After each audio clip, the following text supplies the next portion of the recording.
बोलो विष्णु भगवान की जय। श्री कृष्ण भगवान की जय हो। एकादशी माता की जय हो। फागुन मास शुक्ल पक्ष की अथ अमलिक एकादशी व्रत कथा। मनधाता बोले हैं, ब्राह्मण, हे महाभाग, हे ब्रह्मा जो आपकी मेरे ऊपर कृपा है, तो ऐसे व्रत कहिए जिससे मेरा कल्याण हो। वशिष्ठ जी बोले कि रहस्य और इतिहास सहित व्रतों में उत्तम व्रत मैं कहता हूँ, जो संपूर्ण फलों को देने वाला है। हे राजन, अमलिक का व्रत बड़े पापों को नाश करने वाला और सब लोगों को मोक्ष देने वाला तथा हजारों गोदान के फल को देने वाला है। हिंसा करने वाले बाद की जैसे मुक्ति हुई, उसे प्राचीन इतिहास को मैं कहता हूँ। हष्ट पुष्ट मनुष्य और ब्राह्मण, क्षत्रिय, शूद्र से सुशोभित वेदिश नाम का नगर था। हे नुपुर सरदुल, वह सुंदर वेद ध्वनि हो रही थी। उस सुंदर नगर में कोई नास्तिक और दुराचारी नहीं था। वह चंद्रवंशी पाषाण बिंदुक राजा के वंश में पैदा हुआ। धर्मात्मा, सत्यवादी, छत्ररथ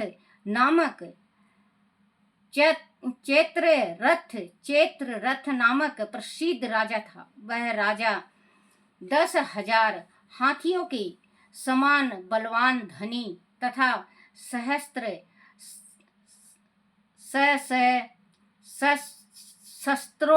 शास्त्रों को जानने वाला था। उनके राज्य में निर्धन और लोभी दिखाई न देता था। दोनों पक्षों की एकादशी को मनुष्य भोजन नहीं करते थे। सब धर्मों को छोड़कर भगवान की भक्ति करते थे। हे राजे संतम, इस प्रकार भगवान की भक्ति करते हुए मनुष्यों को सुखपूर्वक बहुत बरस बीत गए। कुछ समय बीतने पर फागुन शुक्ला पक्ष की एकादशी युक्त एकादशी प्राप्त हुई है।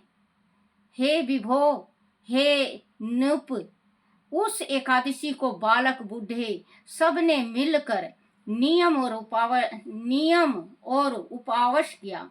राजा इस व्रत को विशेष फलदायक समझकर नदी में स्नान करके प्रजा के साथ मंदिर में गया। राजा ने जल से भरा हुआ कलश स्थापित करके उसे छतरी ऊपर 5 रत्न और सुंदर गंध से सुशोभित किया। दीपमाला से युक्त परशुराम अजी के साथ ऋषियों समेत सावधानी से पूजन किया और आमले का भी पूजन किया। हे जम दंगे, हे रेणु कन्याएं,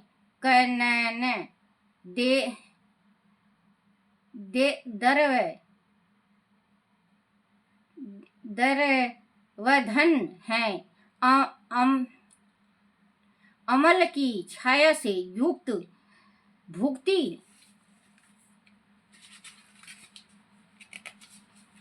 मुक्ति को देने वाला आपको नमस्कार है।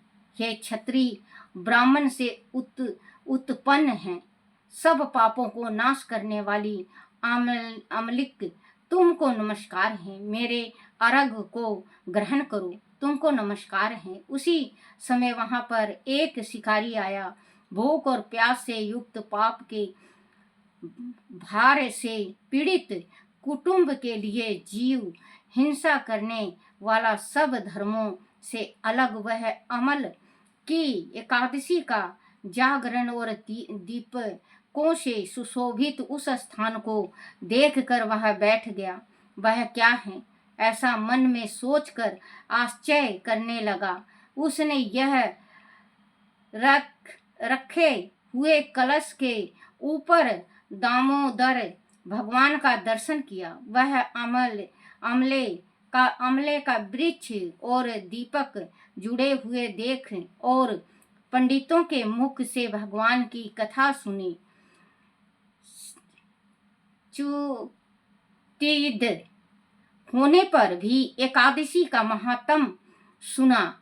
विषय में युक्त होकर रात में जागरण किया। फिर प्रातःकाल सब मनुष्य नगर में गए। उस शिकारी ने भी घर पर आकर प्रसन्नता से भोजन किया। फिर बहुत काल के अंतर यधा की मृत्यु हुई। एकादशी के प्रभाव से और रात के जागरण से उसे चतुर्गिनी सेना समेत बड़ा राज मिला।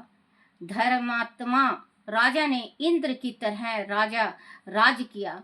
वशिष्ठ जी बोले, हे राजन, जो श्रेष्ठ मनुष्य अमल की एकादशी का व्रत करता है वह निसंदेह विष्णु लोक को जाता है। फलहार इस दिन आंवले के पेड़ के नीचे कलश स्थापित करके धूप दीप नैवेद्य 5 रत्न आदि से परशुराम भगवान की पूजा की जाती है। इस दिन आंवले का सगार लेना चाहिए। बोलो श्री कृष्ण भगवान की जय। श्री कृष्ण गोविंद हरे मुरारी, हे नाथ नारायण वासुदेवाय, हे नाथ नारायण वासुदेवाय, हे नाथ नारायण वासुदेवाय। श्री कृष्ण गोविंद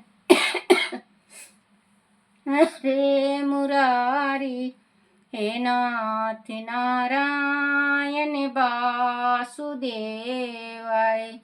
बोलो श्री कृष्ण भगवान की जय हो। अपने अपने माता पिता की जय हो।